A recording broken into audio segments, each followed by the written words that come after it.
ZANU-PF party calls for a caucus meeting. Azvipere mushe panguva inei patiri kuona kuti the ruling party ZANU-PF iri call up for a meeting. Pari kuonekwa kunzi zvinhu zviri upside down with the ruling party, chiona mafactions achirise up, vanhu vachiratidza kuti mune kutemana nekugida kwemeno kuri kuitika the ruling party ZANU-PF. Saka pina mashoko anobuda nyuko panguva inei ndopaipa kuti subscribe like on the bell icon.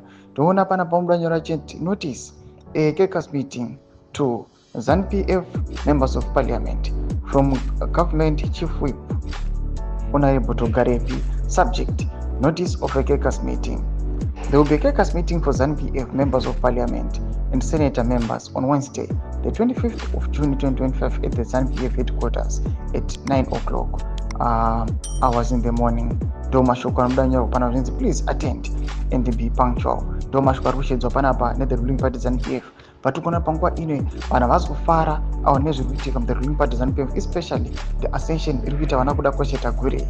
Patikona kuti panguva ino pane reasons akati kuti ari kuita kuti vanhu vauye vachimustopa vachiti this man cannot be in the central committee and ambitions ake arikuda kuita ekurana for presidents. Vari kuuya vachiti we condemn those acts nemamuzi avarikuda kuti anoda kuti ari unconstitutional. They are violating the constitution.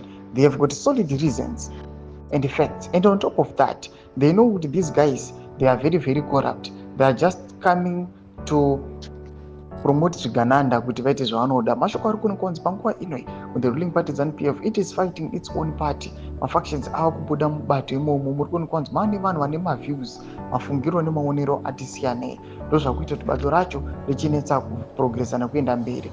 At the same time tikuona leadership yacho ikuratidza kuti kune vanhu vasiri kuwirirana mukatarisa the VP and the president. Tikuona kuti aiwa havasi kuwirirana. VP yesterday but one takaona aiwa vachiva nesikafu yavo yakanyatsa kuratidza kuti he has distanced himself from all these drama zviri kuitika ne 2030 plan. Pinda comment section medu dzimafungiro enyu kuti kulipa pamusoro pechitiko ichi.